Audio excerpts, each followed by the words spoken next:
आगे लाइफ अपन बनई बहुगे, पैसा खूबे कमाई बहुगे,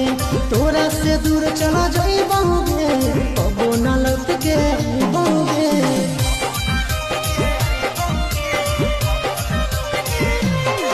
आगे लाइफ अपन बनई बहुगे,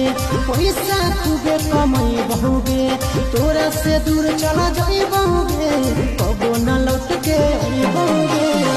सागर बेदर्दी से बोले ही नाता तोड़ गे, यही अखिया में लोर गे, अब नहीं तो तोड़ गे, जहियो छोड़ी कमाए ले लोर गे, यही अखिया में लोर गे, अब नहीं तो तोड़ गे, जहियो छोड़ी कमाए ले लोर